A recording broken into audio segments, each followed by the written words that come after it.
왈왈왈 12번째 시간에 맞았습니다. 저는 경향신문 국제부의 구정은 기자고요. 오늘은 새해 전날 새해맞이 행사에서 엄청난 압사 사고가 일어났던 상하이에 대해 알아보기로 하겠습니다. 경향신문 홍인표 중국 전문기자를 모셨습니다. 안녕하세요, 홍 선배. 네, 안녕하세요. 상하이에서 새해 전날에 참 큰 사고가 일어났는데요. 피해 규모가 아주 굉장히 크더라고요. 예, 그렇습니다. 모두 36명이 숨지고요. 47명이 다쳤는데 희생자 대부분이 10대, 20대 젊은 여성들이었습니다. 말레이시아 여성 유학생 한 명도 숨졌고 그리고 대만 관광객도 숨졌는데요. 그런데 특히 사고가 난 곳이 중국 최대 도시 상하이, 그것도 상하이 상징이라고 할 수 있는 와이탄에서 일어나서요. 중국이 받는 충격은 엄청납니다. 상하이는 2010년 엑스포가 있었지 않습니까? 이 당시 엑스포를 준비하면서 7개월 동안 안전훈련을 했는데 그 참 상하이는 지금 아주 사고가 나가지고 초상집입니다. 그래서 모든 새해맞이 행사를 취소를 했습니다.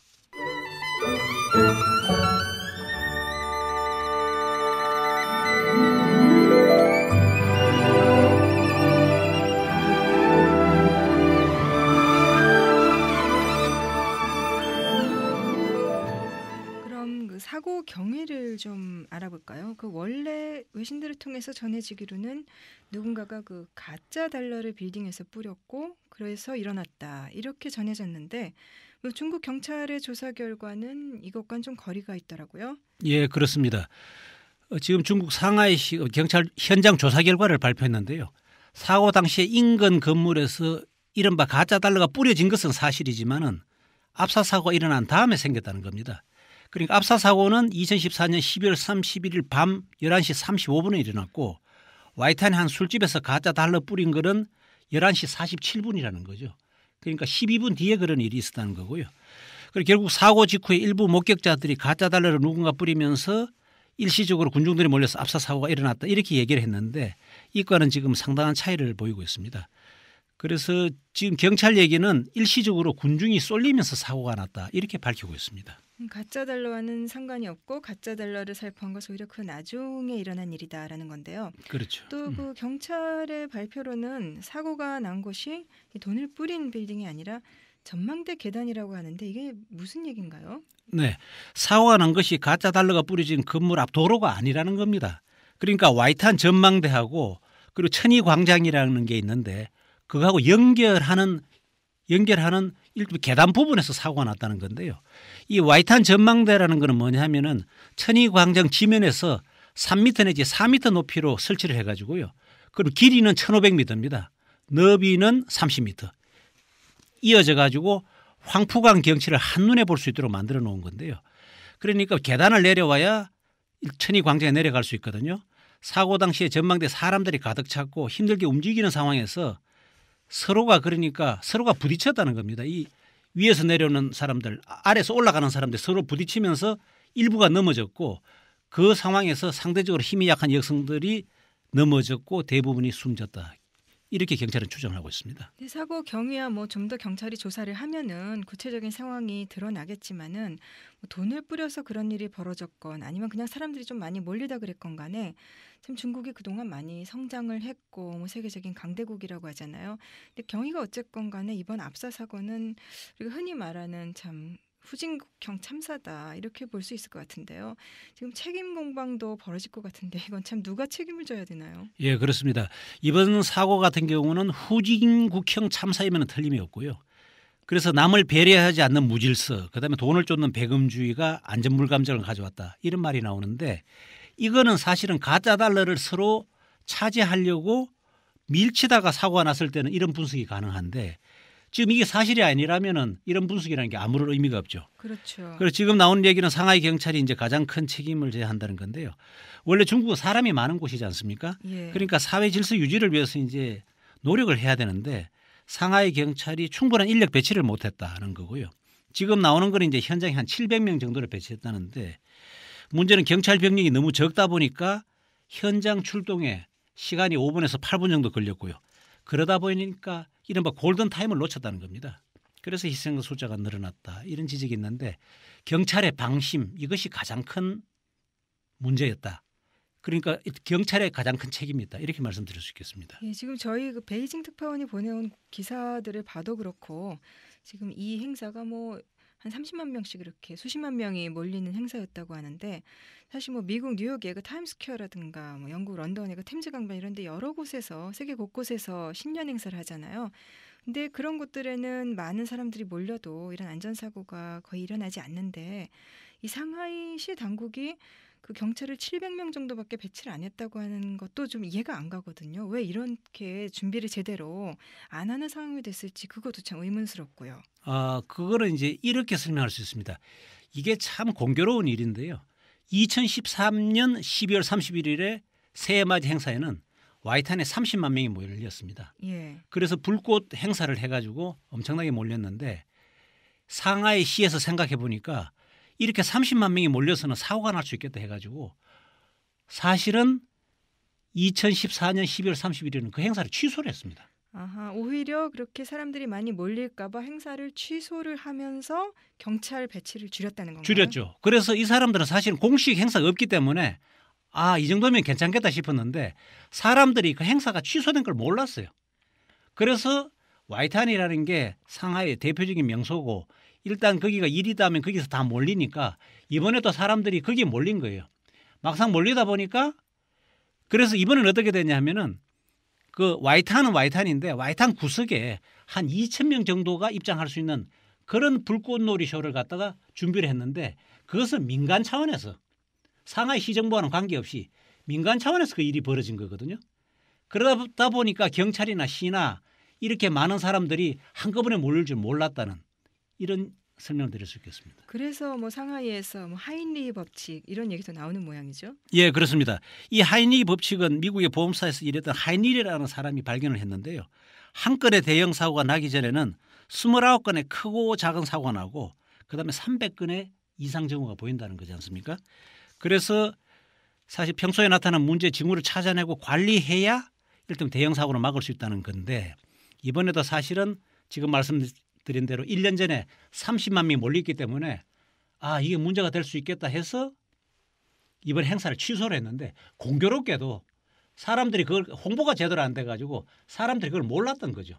근데 그렇다면은 어떻게 보면은 그런 행사 그 홍보라든가 여러 가지 면에서 조금 여러 가지 방심한 측면이 있는 것 같은데 경찰에게만 이 모든 걸 떠넘기기에는 사실은 그 사람들의 피해가 너무 컸고 상하이 서기라든가 뭐 시장한테까지 결국은 책임 논란이 좀 퍼져갈 것 같거든요. 예, 그렇습니다.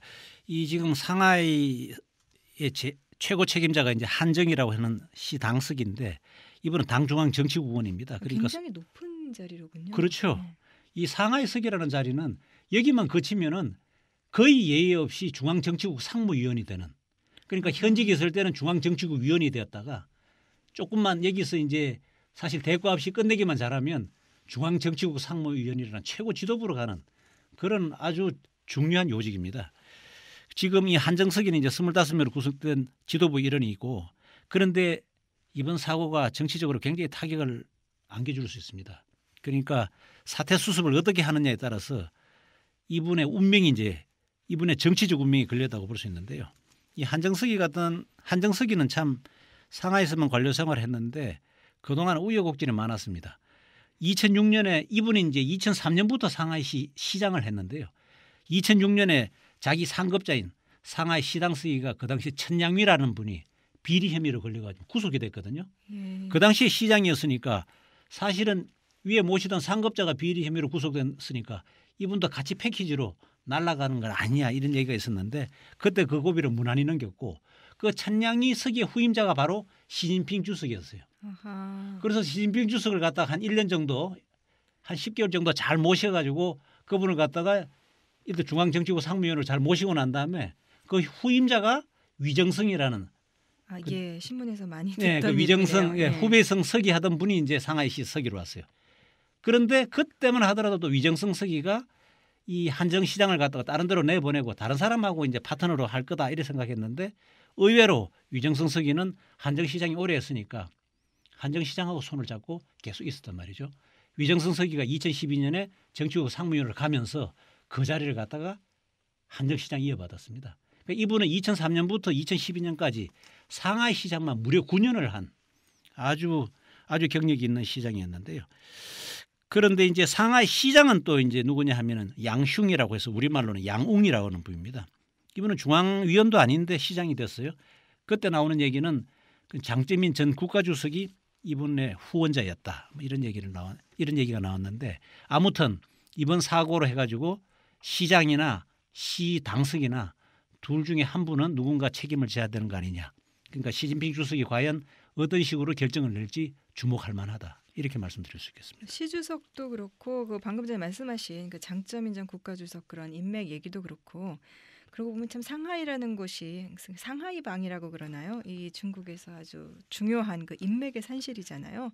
이 상하이 방도 참 궁금한데 좀 간단하게 좀 소개를 해주세요. 네, 상하이 방은 상하이를 배경으로 하는 고위 간부들을 말한다. 이렇게 말씀드릴 수 있는데요.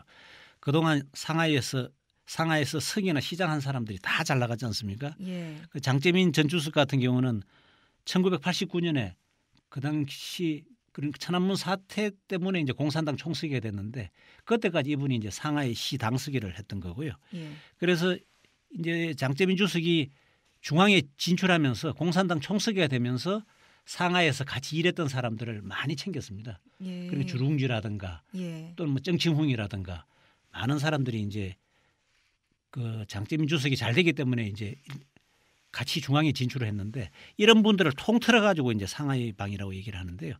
또 이제 꼭 상하이 출신이 아니더라도 장제민 주석이 챙긴 사람들, 장제민 주석의 측근들 이런 사람들도 뭐 범상하이 방이다 이런 얘기를 합니다. 그러면 꼭 상하이에서 활동을 했거나 상하이가 정치적 고향이 아닌 사람들도 그러면은 그 상하이 방 안에 이렇게 통칭이 되는 건가요? 그렇죠.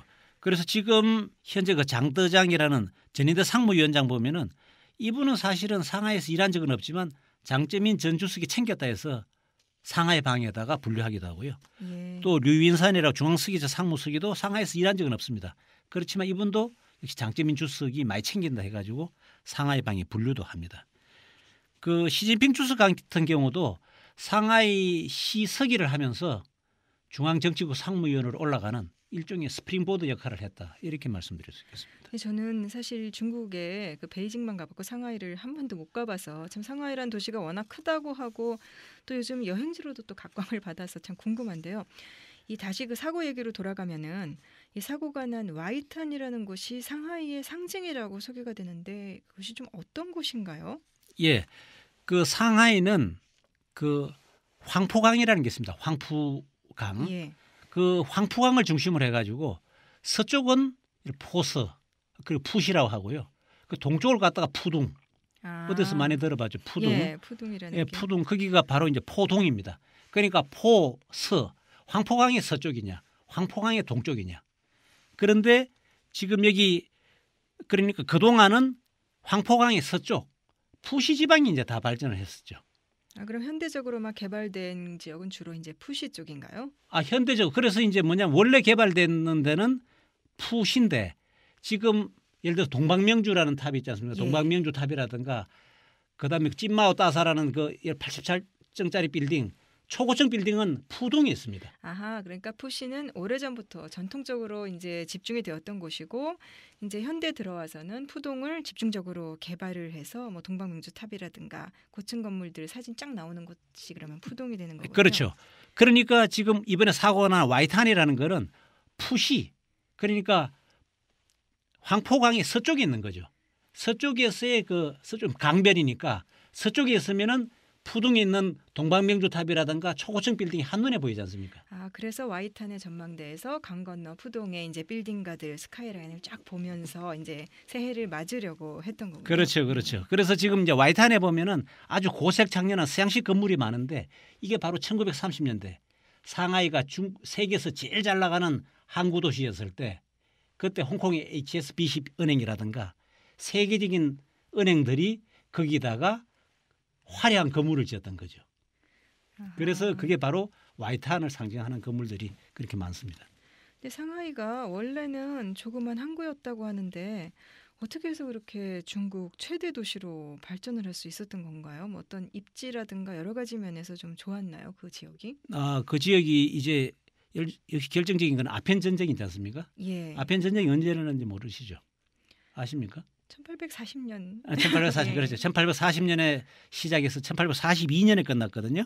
아편 전쟁에서 그때 청나라가 영국한테 완전히 항복을 했지 않습니까? 예. 그래서 그 대가로 항구를 열어야 되는데 그 항구를 연 것 중에 하나가 바로 상하이라는 한갓진 어촌이었습니다. 아, 그 여러 책에서 보이는 그 조개라든가 이렇게 근대에 중국의 서양 문물이 들어왔던 그런 것들이 그 상하이가 되는 거죠? 그렇죠. 그러니까 아편 전쟁이 1842년에 끝났지 않습니까? 예. 그 이듬해 1843년에 청나라가 상하이를 갖다 항구로 개방을 하고요. 그러면서 거기다가 영국 조개, 미국 조개, 그다음에 프랑스 조개 이런 것이 만들어지면서 외국인들이 상하이에다가 몰려드는 거죠. 왜냐하면 조개라는 거는 치의 법근지대 아닙니까? 예. 그러니까 외국인들이 전혀 중국 정부 그러니까 청나라의 전혀 법적인 제재를 갖다 안 받게 되니까 여기에 사람들이 많이 몰려왔고요. 그러다 보니까 우리나라 상해 임시정부 있지 않습니까?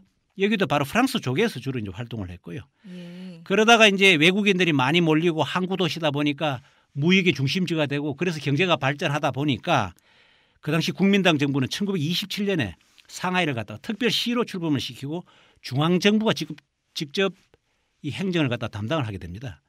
그러다가 2차 세계대전이 이제 1945년에 끝났지 않습니까?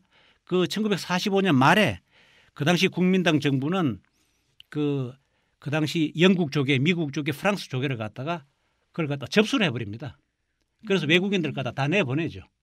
그러면서 100년 조개 생활이 이제 사실상 끝나게 되고 그다음에 중화인민공화국이 1949년에 건국이 되는데 그 이후에도 중화인민공화국도 상하이를 갖다 직할시라고 해가지고 중앙정부에서 직접 관할합니다. 그러니까 지방 도시라고는 하지만 정말 정치적으로나 경제적으로나 여러 가지 면에서 굉장히 중요한 도시네요. 예, 그렇습니다. 근데 날씨는 좀 어떤가요? 날씨는 남쪽에 있어서 베이징보다는 참 많이 따뜻할 것 같은데. 그렇죠. 그 날씨는 이제 위도상으로 보면 역시 남쪽에 있으니까 그죠. 저기 우리보다는 서울보다는 이제 훨씬 따뜻하다 이렇게 볼 수 있는데 1월이 가장 춥습니다. 그런데 평균 기온이 영상 4.9도거든요. 그럼 확실히 베이징보다는 훨씬 따뜻하네요. 훨씬 따뜻하죠. 그런데 중국은 하나의 특징이 있는 게 뭐냐면은 장강, 그러니까 양쯔강을 중심으로 해서 북쪽을 갖다가 강북이라 하고 남쪽을 갖다가 강남이라고 하거든요. 예. 그런데 상하이는 강남입니다. 그런데 중국의 강남 지방은 히터가 없습니다. 난방 장치가 없어요. 그렇기 때문에 영상 4.9도라고 하더라도 1월에 되면은 체감 온도는 굉장히 춥습니다. 사실상 난방 장치가 없기 때문에. 아하, 그건 전통적으로 그 지역은 난방 장치가 문화적으로 그랬나 보죠. 문화적으로도 그렇고 지금도 마찬가지입니다. 지금도 아니 그러니까 문화적이라기보다는 아마 그거는 에너지 절약 차원이 아닌가 저는 그렇게 생각을 하는데 그래서 온도를 놓는 아파트 같은 경우 의외로 상하이 사람들이 굉장히 좋아하는데 역시 따뜻하지 않습니까 온돌이라는 게? 그 온돌 놓는 아파트는 최근에 생긴 그 한국식 아파트 그런 걸 얘기하는 그렇습니다. 건가요? 예, 한국 사람들이 거기서 그 한국식 그 아파트 온돌을 놓는 아파트를 갖다가 하기도 하고 어떤 경우에는 아파트에다가 온도를 까는 시공업자들도 있습니다. 그런데 한번 깔기만 깔면 중국 사람들이 굉장히 좋아한다. 그래요. 상하이 사람들이요. 아하. 그리고 이제 인구는 지금 2,500만 명이거든요. 2013년 우와. 기준으로. 그죠? 그래서 중국에서 가장 인구가 많은 도시고 그리고 또 중국에서는 그 도시를 갖다 나눌 때 1선, 2선, 3선 도시 이런 말을 많이 합니다. 그 1선 도시라는 게 이제 예를 들어 가장 발전한 이런 도시를 말하는데 이게 베이징, 상하이, 그다음 광저우 세 개의 대도시를 갖다가 1선 도시라고 합니다. 예, 오늘 들어온 외신들을 보니까 중국에서 이번에 압사 사고가 난 다음에 방금 말씀하신 일선 도시라는 얘기를 하면서 일선 도시라면은 그래도 중국에서는 여러 가지 시 관리가 잘 돼 있을 거라고 믿었는데 어떻게 일선 도시에서까지 이런 일이 일어나느냐. 그래서 중국인들 사이에서도 굉장히 그 비판이 많고 또 우려가 컸다고 하는데요. 아무튼 그 이번 사고는 참 희생이 크고 해서 요즘 참 외신을 쭉 보면은 목숨을 잃는 분들이 너무 많아요. 여러 가지 재난이나 사고나 이런 것들로. 그래서 아무튼 수습이 잘 됐으면 좋겠습니다. 오늘은 상하이 압사 사고와 그리고 또 이것을 계기로 해서 중국에서 가장 큰 도시 상하이에 대해서 알아봤습니다. 홍 선배 수고 많으셨습니다. 예, 구 기자도 수고 많으셨어요.